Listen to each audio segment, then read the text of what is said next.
Hello, dear aspirants. So, I hope you all are enjoying the concept talk, right? So, here in the concept talk, today we come up with a very important concept. What I personally feel this process of UPSC way of asking questions, as they have already asked multiple times that any finite cyclic group of order n is isomorphic to Zn. The theme they have already asked, but what I feel is Cayley theorem is more important now. So in the previous concept talk, we had already tried to put the very beautiful picture for isomorphism, right? So as far as isomorphism are concerned, अगर हम उनको एक अल्जब्राइस की आई से देखेंगे, group theory के perspective से देखेंगे, so like they use the word same कि two isomorphic structures are same actually, but that is an angle from the side of group theory. So when they say कि those are same, that literal meaning of with the property of group theory. So what happens and why I have started the lecture like this? Because suppose that if you don't have a cyclic group, can we still imagine to have some structure, some generalized structure with which the given group is always isomorphic? Means if there is no restriction of cyclic, is still there a possibility that a given group of finite order n is isomorphic to some particular or some predefined structure. That is basically the Cayley theorem today. So today we will do this Cayley theorem. The ultimate thing is, just wait a minute please. When you talk about Cayley theorem, I will say it is expected question from my side, be it CSE or forest services. So in this concept talk, not only we will try to prove the Cayley theorem, क्योंकि आप लोगों को कई बार आप लोग message करते हैं कि सर प्रूफ करना टफ लगता है अलजेब्रा में और एनालिसिस में, जबकि अभी तक की जो हमारी कॉन्सेप्ट टॉक सीरीज है उससे आपको इतना तो एहसास हो चुका होगा कि यार प्रूफ करना उतना टफ नहीं है जितना हमने दिमाग में सेट कर रखा है, right or not? Proving the things basically requires your understanding about definitions, right or not? So let's do that. सो सबसे पहले तो जब आप केले थ्योरम की बात करते हैं dear fellows,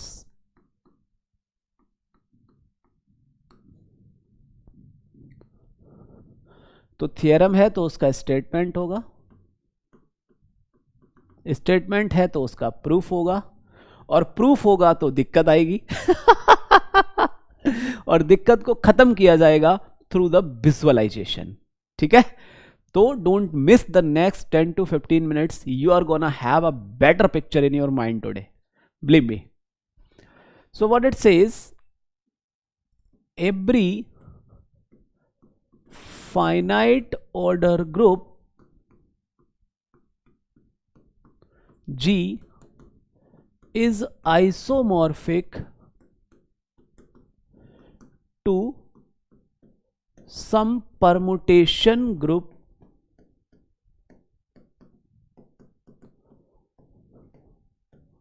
and let's say I denote it by S suffix में Z. I will tell you the reason behind that. Okay, so what happens, what we are trying to convey here is कि every finite order group G, yeah, each finite order group G is isomorphic to some permutation group. Here it is not about Sn. Please notice here, this is not Sn. This may be some other group over which the elements are coming as permutations. So that is some permutation group. So don't confuse with the symmetric group here. चलो, अब क्या होता है प्यारे बच्चों, हमारी pure maths में जो हमें प्रॉब्लम आती है उसका रीज़न पता है क्या है, कि हम चीज़ों को विजुअलाइज करने में फेल कर जाते हैं। और इस कॉन्सेप्ट टॉक के थ्रू मैं आपको यही मैसेज बार बार कन्वे करने की कोशिश कर रहा हूं। सो इसका प्रूफ तो हम देख लेंगे, that is just of 2-3 minutes, but before that I will try to visualise.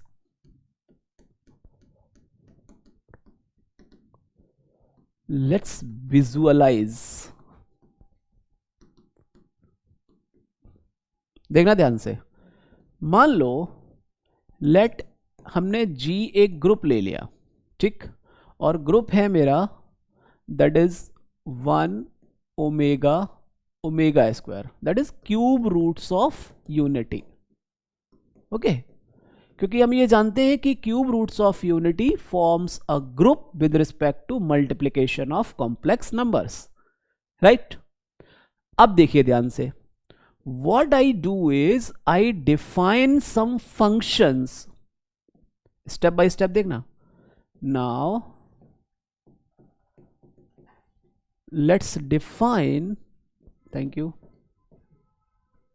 now let's define some 1 1 on 2 functions on the set, ध्यान से देखेंगे, let's define some 1 1 on 2 functions on the set G। ध्यान रखना, अब हमने symmetric group के बारे में हमारी अंडरस्टैंडिंग डेवलप है, तो वहां से हमें जो आइडिया है, जो इंट्यूशन है, वो मिलता रहेगा कि यहां पर कंपोजिशन क्या लेना है, that is composition of functions, and will move on. ध्यान से देखिए, मैं क्या करता हूं, एक ग्रुप डिफाइन कर रहा हूं, और देखना कितना ब्यूटीफुली आपको इस कैले थ्योरम का प्रूफ आज चमकेगा। देखिए ध्यान से, एक फंक्शन डिफाइन किया जिसको मैंने नाम दे दिया T1, ठीक है, क्या नाम दे दिया, T1, और ये ऐसे डिफाइन कर रहा हूं G से G पर, ध्यान से देखना प्यारे बच्चों, 1 ओमेगा ओमेगा स्क्वायर। तो जो मैंने फंक्शन यहां पर दिया है, तो मैं बोल रहा हूं कि यार 1 की इमेज ना 1 इंटू 1 दे दो, ओमेगा की इमेज 1 इंटू ओमेगा दे दो, और ओमेगा स्क्वायर की इमेज 1 इंटू ओमेगा स्क्वायर दे दो। तो 1 1 on 2 फंक्शन है, जी से जी पर ही है, कोई दिक्कत तो नहीं वहां तक। चलिए, मैंने कहा यार एक और फंक्शन T2 मान लो, या उसको T ओमेगा रिप्रेजेंट कर दो, that is just the representation. मैंने कहा यार एक और फंक्शन डिफाइन कर लो। तो आपने कहा सर कहां से कहां चाहते हैं आप, तो मैंने कहा यार जी से जी पर ही रखो इसको। तो आपने क्या किया, एक बहुत ही स्पेसिफिक पैटर्न अपने दिमाग में डाला कि मुझे जी से जी पर ही रखना है। तो let's say if I do omega into 1 omega into omega omega into omega square, means ये सिंबल रिप्रेजेंट मेरे को याद रखेगा कि मैं इसके एलिमेंट्स को इस एलिमेंट से मल्टीप्लाई करके इमेज दे रहा हूं, ठीक है। फंक्शन 1 1 on 2 है या नहीं, कोई दिक्कत तो नहीं। अगर आपको दिक्कत हो तो आप इसको F मान सकते हैं, कोई दिक्कत नहीं है मुझे, ठीक है, इसको G मान लीजिए। अब आपने कहा सर एक फंक्शन और डिफाइन करना है मुझे, T ओमेगा स्क्वायर नाम दे दो सर उसको, और 1 ओमेगा ओमेगा स्क्वायर की जो आप इमेजेस बना रहे हो, अब ऐसे बनाओ कि ओमेगा स्क्वायर से मल्टीप्लाई करने पर जो एलिमेंट मिले उसको इसकी इमेज बना दो सर। सो अगर आप इसको देखें, this is omega square, this is omega cube, so 1, this is omega power 4, so omega. So here you have mapped 1 to omega square, omega to 1, and omega square to omega. Clearly T omega square is also from G to G. Right? Why I have started this proof from this example? एक तो जब मैं पहली बार galleon में इस proof को देखा तो मेरे तोते उड़ गए as a student, honestly speaking समझ ही नहीं आ रहा है कर क्या रहा है। लेकिन फिर उसको जब डिकोड करना स्टार्ट किया, जैसी कि मेरी आदत है कि ठीक है तुम थ्योरेटिकल मुझे बताते जाओ, मैं थ्योरेटिकल प्रूफ ही करूंगा क्योंकि प्रूफ तो एग्जाम्पल से हो नहीं सकता, लेकिन साइड में एक एग्जाम्पल लेते चलूंगा और मैं देखूंगा कि आप कर क्या रहे हैं। तो ये टेक्निक मैंने आपको भी सिखाई है और मैंने खुद ने ही इजाद की है, ये मैंने गैलियन से सीखी है। सो थिंग इज कि अपने को जब प्रूफ करना है तो विजुअलाइजेशन आवश्यक हो जाता है in case of pure maths. ठीक, चलो। सो हमने क्या किया, ध्यान से देखिए आप। स्टेप 1 में कुछ फंक्शंस डिफाइन किए जो कि 11 फंक्शन है। यहां पर देखिए ध्यान से, लेट्स टेक एक कलेक्शन, एक सेट ले रहा हूं मैं जिसको लिख रहा हूं S G. This is collection of all these 3 11 functions. ठीक है, क्या लिया मैंने, आप चाहें तो उनको एफ जी एच से रिप्रेजेंट कर रहे हैं तो एफ जी एच लिख लीजिए, not an issue at all. ठीक, अगर देखिए ध्यान से, अगर मैं कहना चाहूं कि एस जी का नोटेशन आप क्या लेंगे, what the notation you will take in general, देखना ध्यान से। So this you can write, this is the collection of all those functions 11 functions जिनके लिए आपने टी जी एक्स को डिफाइन किया है g into X for all x belongs to g। तनाव बिल्कुल नहीं लेना होता है, डेफिनेशंस पर जितना फोकस करेंगे, डिकोडिंग जितना आपका मतलब क्लियर होगा, आपको मजा आएगा। अब देखिए, जी की जगह, जी क्या है, जी एक एलिमेंट है कैपिटल जी का, राइट। अब T1 क्या होगा, T1 ऑफ x, तो समझाने में मुझे कभी कोई दिक्कत नहीं है।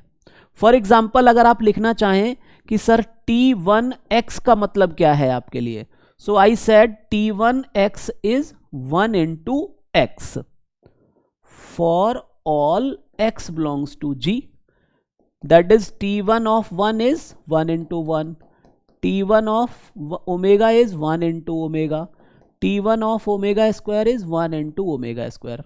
चेक कर लो जरा T1 यही है कि नहीं, विश्वास दिलाइए सभी लोग, किसी को कोई तनाव? So here I would like to tell you, this is also an important step for you. This we call it as constructing permutation group for given group. तो इसके बहाने मैं ना केवल आपको प्रूफ की ओर ले जा रहा हूं, बल्कि मैं आपके अंदर वो हैबिट्स डेवलप कर रहा हूं, वो स्किल्स डेवलप कर रहा हूं कि कैसे step by step other questions को भी एड्रेस किया जा सकता है। कोई दिक्कत यहां तक? I hope no, right. Let's move on. अब स्टेप 1 में अपने पास ये जो एस जी मिल गया है, ये क्या है, set of 11 functions. Now I would like to show कि this SG is a group with respect to composition of functions. And why I'm writing that, because वहां से भी कई सारे ऐसे क्लूज आपको मिलेंगे जो आपकी अलजेब्रा की अंडरस्टैंडिंग में बहुत मदद करेंगे। ठीक है, चलिए। Now we wish to check if the set SG forms a group with respect to composition of functions। ठीक है, अब हमारा इंटरेस्ट इस पार्ट में जनरेट हो रहा है। चलिए, फॉर दिस हमें क्या करना पड़ेगा, क्लोजर चेक करना पड़ेगा, हमें एसोसिएटिविटी चेक करनी पड़ेगी, हमें आइडेंटिटी चेक करना पड़ेगा और हमें इनवर्स चेक करना पड़ेगा।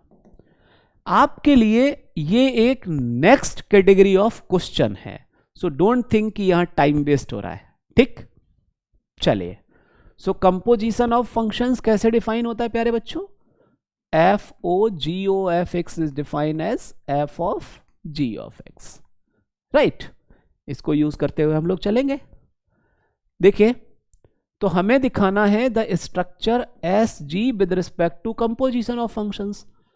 तो अगर हम एस जी के अंदर कोई दो एलिमेंट ले लें, let T G belongs to S G, एक दूसरा एलिमेंट उठा लिया T H belongs to S G, क्योंकि एस जी किस टाइप का है? T one T omega square, so T G one T G two या T G H T G comma T H type से लिख सकते हैं आप, राइट। जहां जी और एच कहां से आ रहा होगा? Where G belongs to capital G, H belongs to capital G. I hope it is clear to all. और ये लिखने में देखो, अगर इसको याद करने जाओगे आपको बुखार आएगा। मैं जैसे जैसे डिकोड करता जा रहा हूं, अगर आपने एक बार इसको समझ लिया दिल से, फिर आपकी लाइफ आसान है, आपका जो बुखार है वो खत्म हो जाएगा। चलिए, क्लोजर के लिए क्या दिखाना होता है कि अगर मैं इन दोनों फंक्शंस का कंपोजिशन ले लूं तो मुझे वापस से एस जी का ही एलिमेंट मिलना चाहिए। सो कंपोजिशन ऑफ फंक्शंस कैसे डिफाइन होता है? बोलिए। टी जी, सॉरी इसको एच कर, this is H, so T H x. अब आप मुझे ये बताइए कि आपने जो अपने फंक्शंस डिफाइन किए हैं किस हिसाब से है? T of any element of G X is G into X, so this will become T H X क्या बन जाएगा? H into X. T G of this क्या बन जाएगा प्यारे बच्चों? G into H X. Since G H X are elements of the group, since G H X and G is a group, so by associativity GHX can be written as GHX. Say yes or no? तो यही तो algebra की beauty है। और आप इन चीजों को रटना शुरू कर देते हैं, वहीं कहानी गड़बड़ हो जाती है। क्लियर या नहीं? सो यहां से क्या मिल गया प्यारे बच्चों? देखिए ध्यान से, this can be written as G H into X. अब जी एच इंटू एक्स अगर मैं इसको लिखना चाहूं तो इसको मैं ऐसे भी तो लिख सकता हूं, बोलिए। क्योंकि जी कंपोजिशन एच, स्मॉल एच, ये किसका एलिमेंट होगा? कैपिटल जी का, क्योंकि कैपिटल जी ग्रुप है, और G H will again be some element of and by closure G H will again be some element of capital G, और capital जी के हर element के लिए आपने फंक्शन डिफाइन कर रखे हैं। सो दिस इंप्लाइज आपको क्या मिल गया प्यारे बच्चों? T G, this implies T G composition T H is T G H, और T G H will again belongs to S G, right or not? So हम क्या कह देंगे? So S G is closed. बोलो हाँ या ना। मेरा जो अनुभव कहता है, कई सारे लोग इस स्टेप तक धराशायी हो चुके होते हैं, उनको ऐसा लगता है छोड़ो यार, ये अपने बस की बात नहीं है। तो मेरा केवल इतना सजेशन है आपको, if you are thinking like this, I would like to suggest you, sit, be calm and composed and think thrice. ये 5 मिनट का इन्वेस्टमेंट आपको देखना कितना बूस्ट दे सकता है कि यार समझ तो ले एक बार, ठीक। और ये क्विटिंग वाली हैबिट आपको जो है ना, हर बार इतना हैविली पेनलाइज्ड करेगी कि आपने अंदाजा भी नहीं लगाया होगा इसको, ठीक है। चलिए, अब देखिए क्यों मैंने ऐसा बोला क्यों एज अ मेंटर मैं चीजों को, मतलब छोटी छोटी चीजों को पकड़ता हूं। यहां तक अगर आपने पेशेंस रखा होता तो देखिए कितना आसानी से चीजें हम मूव करेंगी। सिंस एसोसिएटिव में कितना लिखना था, composition of functions is always associative, so SG follows associativity. ठीक, आइडेंटिटी की बात अगर करें, देखिएगा, since E belongs to G, we can define TE belongs to SG such that if I compose TE with any TGX, this I am gonna get as, so this is TG, this implies TE composition TG, this implies TE is the identity element of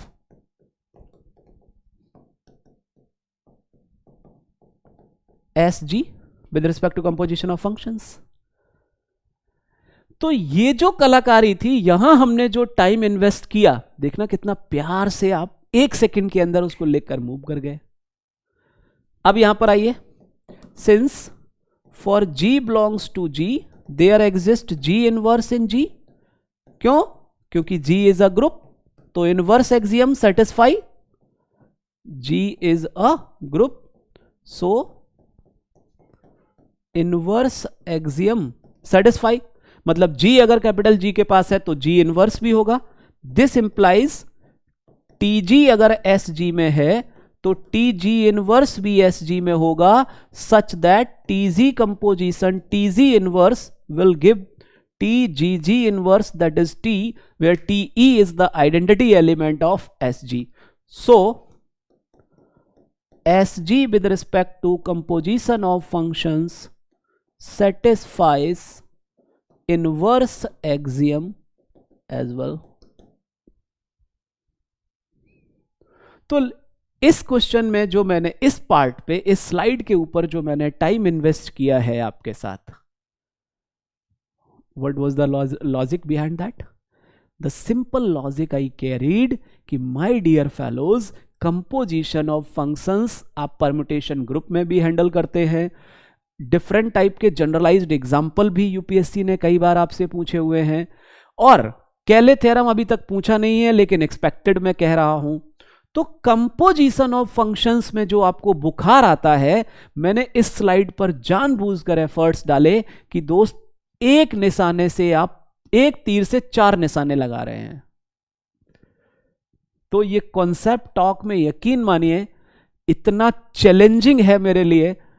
regular classes में okay, क्योंकि बच्चे पूछ रहे हैं, एक एक पता चलता जाता है और हम आगे पढ़ाते जाते हैं। यहां पर मुझे 20-25 मिनट के अंदर इतना कॉम्पैक्ट, इतना कंडेंस्ड मैटर मतलब पुट करना होता है कि मुझे लगता है कि ये 25 मिनट आपको आपके एग्जाम में मल्टी फोल्डेड रिजल्ट देकर जाए। तो मैं आपको ये सजेस्ट करूंगा dear fellows, keep this as model for you.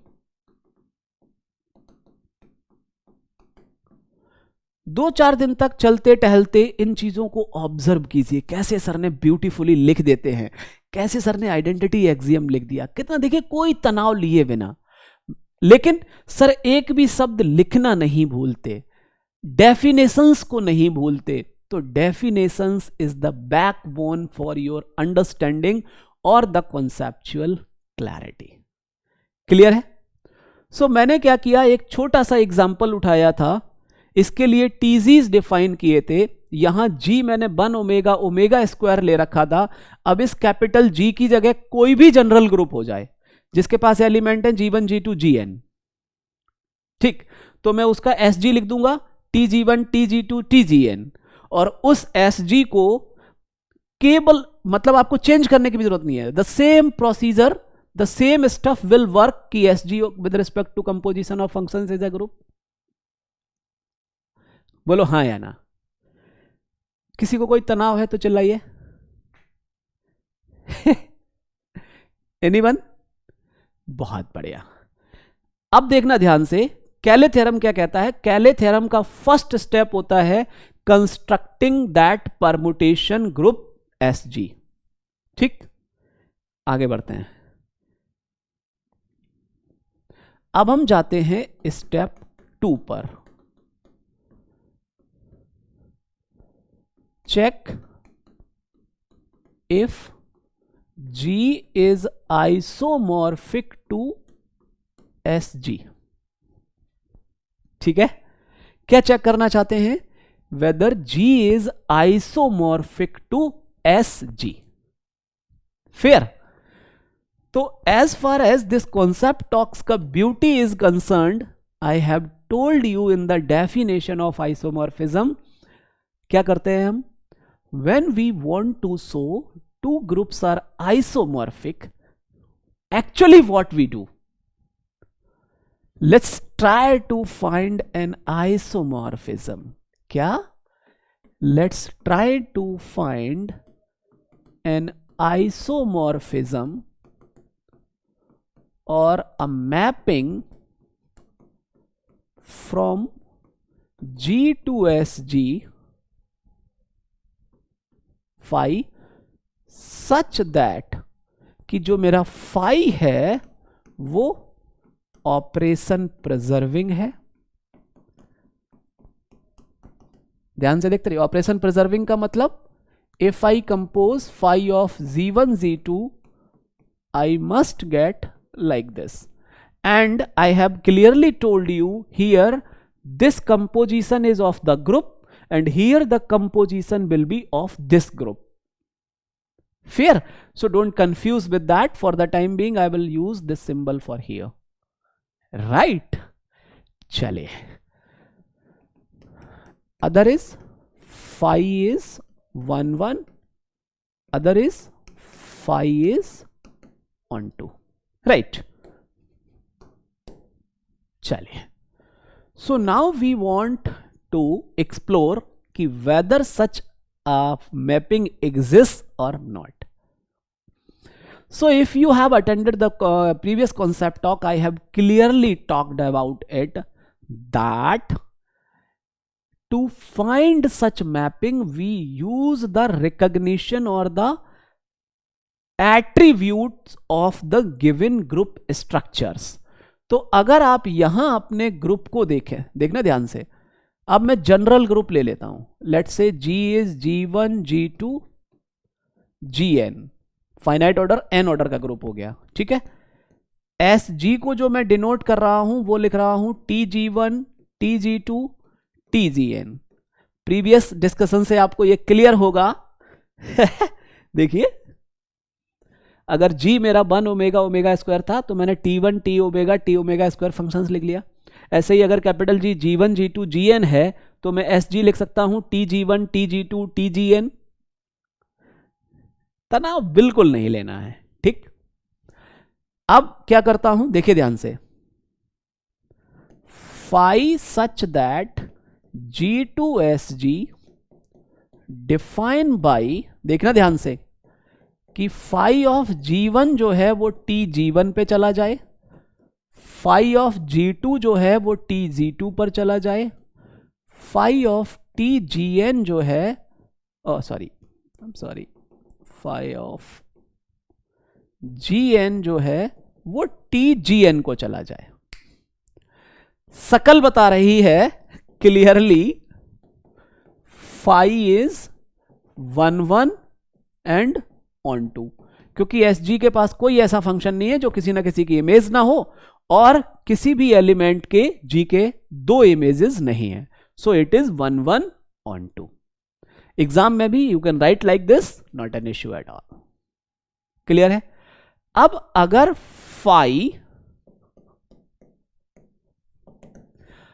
Phi operation preserving भी हो जाए तो बात बन जाए। से yes or no. Also phi of G1 G2 कैसे डिफाइन होगा, कैसे डिफाइन कर रखा है देखिए, TG1 G2 TG1 G2। अगर ये कलाकारी मैंने आपको ना सिखाई होती यहां पर देखिए, तो आप कहते कि मास्टर साहब आपने भी रटवा दिया। TGH can be written like this और नॉट। आज बुक में देखना जाके, और बाद में थैंक यू बोलना कि सर क्या बात बता के गए आज आप, पूरी जिंदगी का दर्द आसान कर दिया. So what happens here? This can be written as Tg1 composition Tg2. Tg1 क्या है? phi of G1. ये क्या है? phi of G2. यही तो दिखाना था. बोलो हाँ या ना. This implies phi is operation preserving. So क्या कर दिया आपने?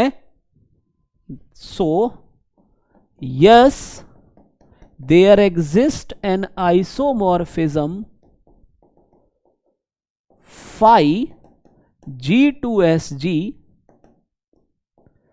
therefore G and SG are isomorphic.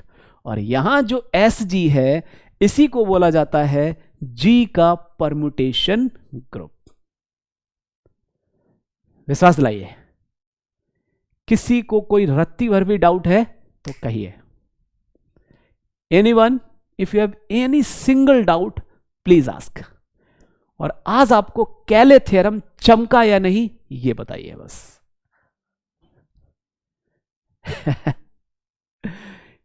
अब अगर आप कहें कि सर आपने पढ़ाया तो इतना सारा, जरा समराइज कर दीजिए तो मजा आ जाए.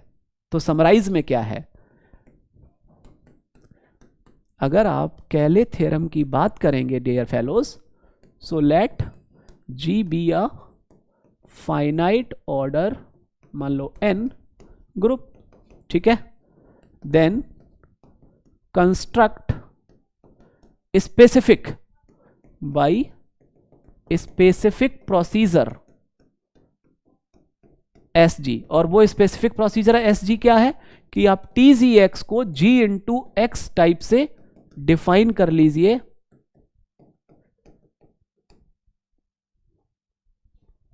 राइट. अब आप दिखा दीजिए कि SG with respect to composition of functions is a group. Next you can find an isomorphism defined by phi of small g as Tg. पूरे क्लास के अंदर आज हमने इतना ही काम किया, इससे ज्यादा कुछ किया ही नहीं. विश्वास नहीं है तो चेक करके देख लीजिए आप लोग. करेंगे check. So that is the beauty of learning systematically. That is the right way to prepare, my dear fellows. I hope you understand this point. Yes or no? तो जब मैंने आपको आइसोमॉर्फिज्म स्टार्ट किया था, I clearly told you guys that isomorphism doesn't mean कि मेरे को वो ऑपरेशन प्रिजर्विंग 1 1 1 2 दिखाना होता है. Not at all. आइसोमॉर्फिक अगर किन्हीं दो ग्रुप स्ट्रक्चर्स को दिखाना है तो एक ऐसा मैपिंग फाइंड कीजिए जो ये प्रॉपर्टीज सेटिस्फाई कर रहा हो. और वो मैपिंग फाइंड करने के लिए जो आपके ग्रुप स्ट्रक्चर्स हैं उनकी पहचान को यूज कीजिए. And that is the literal meaning of showing two group structures as isomorphic. तो यहां पर मैं आपको ये बताना बिल्कुल भी नहीं भूलूंगा डियर फेलोज. क्या बताना नहीं भूलूंगा कि जब भी आप आइसोमॉर्फिज्म की बात करते हैं, हालांकि हमने गेम तो आपको कैले थ्योरम का दिया था, फिर भी मैं इस क्लास को थोड़ा सा, अगर आपका परमिशन हो तो 5-7 मिनट और ऊपर ले जाना चाहूंगा. परमिटेड? Just 5 minutes more. चलिए. होता क्या है डियर फेलोज कि हमें इस चीज को हमेशा ख्याल रखना चाहिए कि जब भी हम मैथ्स ऑप्शनल या किसी भी टॉपिक की तैयारी कर रहे हैं, समराइज करना ना भूलें. हमने जो भी कहानी कर रखी है, क्योंकि अल्टीमेटली तो हमें रिवीजन एंड रिकॉलिंग आसान होना चाहिए. इस कॉन्सेप्ट टॉक का पर्पस ही यही है, मैं आपको पहले भी बोल चुका था. Right. So when I talk about कि let's say if you think this what just wait a minute, क्या वो प्रूफ काइंड ऑफ क्वेश्चन पूछेगा? क्या वो हमसे न्यूमेरिकल काइंड ऑफ क्वेश्चंस पूछेगा हमेशा? क्या वे क्या होगा आइसोमॉर्फिज्म से क्वेश्चंस पूछने का? राइट. तो मैं सबसे पहले आपको ये बोलूँगा कि आप जब आइसोमॉर्फिज्म पढ़ें तो यहाँ आप अगले 5 मिनट बस ये मान सकते हैं कि सर समरी बताने जा रहे हैं। क्या बताने जा रहा हूं मैं? Summary of isomorphism. और ये भी आज आपके लिए मॉडल समरी की तरह काम करेगा। आपके सोचने का, आपके तैयारी करने के नजरिए को ये बदलने की कोशिश है एक मेरी। ठीक है, चलिए। सो सबसे पहले डेफिनेशंस। डेफिनेशंस में जब आप जाएंगे तो आपके पास दो चीजें होंगी कि मान लो किन्हीं दो ग्रुप स्ट्रक्चर्स को आइसोमॉर्फिक दिखाना है, या to verify that some given mapping phi is an isomorphism. Isomorphism का मतलब क्या होता है? Operation preserving 1 1 and onto. जब आपको यह दिखाना होता है then we need to find an isomorphism phi from G to G dash. और इसको मैं बार बार बोल चुका हूं कि यहां G और G डैश का जो पहचान होगी उसको यूज करके आप वो आइसोमॉर्फिज्म, वो मैपिंग फाइंड करने की कोशिश करते हैं। So if you want details, then don't forget to attend the concept talks for isomorphism and this wala whole concept talk. You will feel the beauty, my dear fellows. I'm telling you, like honestly. ठीक है? चले, दूसरा point जो आपको मैं मेरी तरफ से बोलना चाहूंगा कि जब आप आइसोमॉर्फिज्म की बात करते हैं तो आपको यहां पर 3 स्टेटमेंट बहुत अच्छे से याद रहने चाहिए कि क्या मीनिंग होता है इनका। ठीक है, ध्यान से देखिए इस चीज को। Number first, every finite order, let's say n is the order, cyclic group. कौन सा ग्रुप प्यारे बच्चों? Is isomorphic to Zn। पहला पॉइंट, इस पर यूपीएससी ने मल्टीपल टाइम्स, अब इसका प्रूफ कैसे होता है? This we have already seen in the previous concept talk. और प्रूफ जितना आज ब्यूटीफुली हमने चीजों को किया है, इसी ब्यूटी के साथ हमने प्रीवियसली कॉन्सेप्ट टॉक में किया था। तो एक स्टेटमेंट ये याद रखना है। दूसरा है कैले थ्योरम। वो क्या है? Every finite order group G, this is isomorphic to some permutation group SG। यहां पर इस स्टेटमेंट में आपको डिफरेंट क्वेश्चंस मिल सकते हैं जो कि आज के कॉन्सेप्ट टॉक में मैंने आपको बताया। कौन से क्वेश्चंस मिल सकते हैं आपको? Constructing SG, that is very specific procedure. आज के कॉन्सेप्ट टॉक में पूरा का पूरा जोर हमारा इसी पर था। हिंट के तौर पर अगर आप चाहें तो आप ये लिख सकते हैं। दूसरा, SG को कंपोजिशन ऑफ फंक्शंस के रिस्पेक्ट में ग्रुप शो करना। जब आप ये ग्रुप, केवल देखने में तो चीजें बहुत आसान लग सकती हैं कि नहीं यार हाँ हमसे भी हो जाएगा, लेकिन जब आप उनको एक्सप्लेन करने बैठेंगे, जस्टिफाई करने बैठेंगे, तभी आपको ये एहसास होगा कि नहीं यार इतना हवाई फायर नहीं देना था। चीजें यहां पर काफी कॉम्प्लेक्स हो सकती हैं अगर जरा सा हमारा दिमाग यहां से स्लिप हुआ। जैसे आप देख लीजिए, क्या मैंने लिखा, क्या आपको ये पता नहीं है? क्या आपको ये चीजें पता नहीं है? पता होती हैं, लेकिन कैसे अपने आप को जस्टिफाई करना है, वो लिखना जो है ना, वो एक स्किल है, वो एक आर्ट है। और ये केवल पढ़ने से नहीं आएगी, ये प्रैक्टिस करने से आएगी। किसी भी चीज को रटकर मत लिख दीजिए। जब तक इस स्टेप से अगले स्टेप पर पहुंचने का लॉजिक ना मिले, तब तक अपने आप को सेटिस्फाई मत होने दीजिए। और आप पाएंगे कि अगर आप इस हैबिट से आगे बढ़ते हैं तो टाइम वेस्ट नहीं होता है, आपकी इफेक्टिविटी बढ़ती है और आपका जो आंसर है वो लॉजिकल नजर आएगा।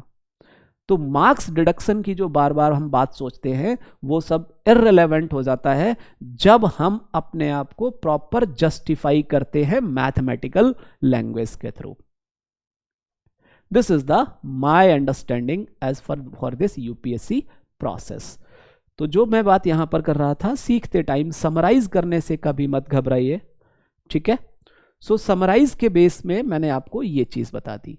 अब जो फाई है जी से एस जी, ये इतना स्टैंडर्ड है कि अब तक तो आपके दिमाग में छप गया होगा,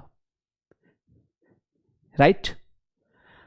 अब एक जो बात आती है वो आती है प्रॉपर्टीज ऑफ आइसोमॉर्फिज्म की, ठीक है. फॉर एग्जाम्पल, अगर मान लो phi is an isomorphism from G to G star, तो phi of E goes to where E is the identity element of this, E dash is the identity element of this. इनको proof भी बहुत beautifully आप कर सकते हैं. If you want कि sir मेरे को दिक्कत हो रही है, do let me know, I will try to explain those as well. Fair. Similarly, अब जी अगर साइक्लिक है तो जी डैश भी साइक्लिक होना पड़ेगा. क्या? अगर फाई यहां पर आइसोमॉर्फिज्म है, राइट. फॉर एग्जाम्पल, अगर आपने यहां पर लिया phi of A composition n times, this must be equals to phi of A का composition n times, right. If a is the generator of g, then phi a will be the generator of g dash.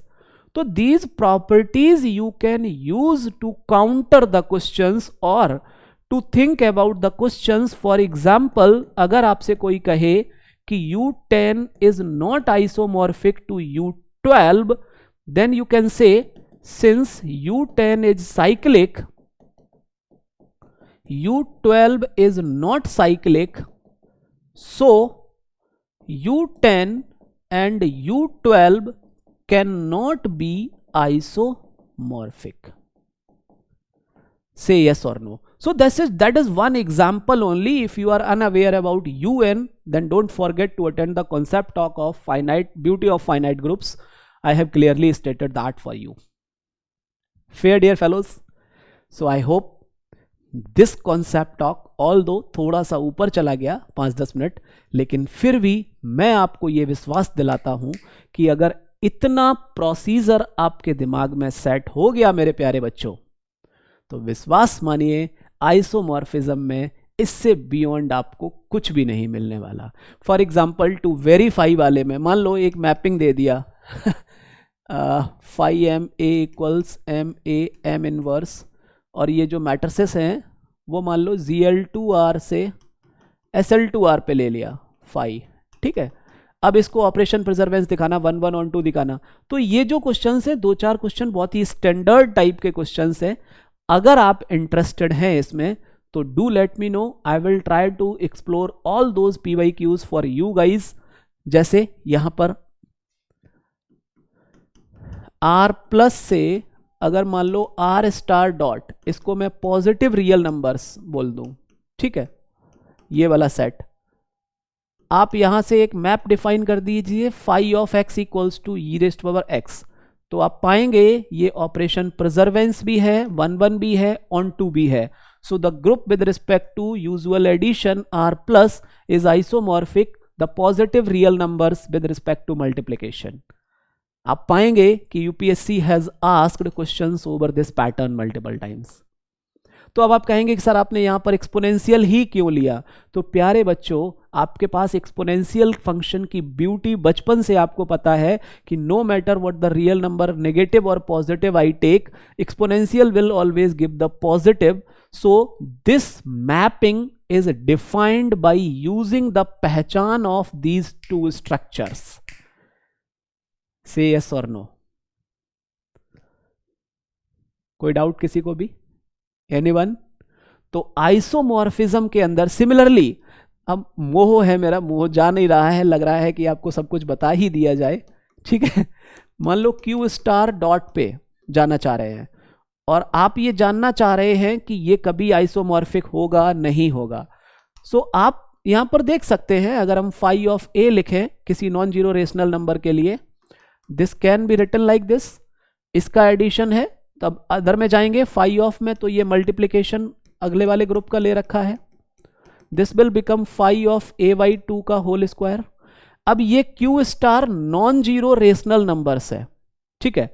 अब अगर मैं non zero rational number में इसको -1 ले लूं, not possible, क्योंकि किसी भी रेशनल नंबर का स्क्वायर जो है वो -1 नहीं हो सकता। Means q plus and q star comma dot, don't confuse, here मैंने पॉजिटिव रियल नंबर बोला है, यहां नॉन जीरो बोला है, ठीक है। तो q plus q star comma dot कभी भी आइसोमॉर्फिक नहीं हो सकते, क्योंकि उनके बीच में अगर कोई भी आइसोमॉर्फिज्म आपने डाला, so that will lead us to the contradiction. Clear है? तो इस टाइप के ब्यूटीफुल एक्सप्लेनेशंस हो सकते हैं आपके लिए। आज का क्लास इतना ही रखते हैं। आई होप आज आपने जो पाया है, आप यकीन मानिए ये आप अपने आप अगर 10 घंटे भी मेहनत करेंगे तो भी नहीं पा पाएंगे, और इतना अगर कंडेंस्ड फॉर्म में आपको एक कॉन्सेप्ट टॉक में अगर देने की स्थिति में मैं हूं, तो मैं ये नहीं कह सकता हूं कि बाकी कोई नहीं दे सकता, लेकिन हाँ मैं ये कह सकता हूं कि I have done a wonderful job here. So don't forget to appreciate each others. It's enough for the day. We'll meet on the next talk. Good luck. Keep learning. Keep smiling.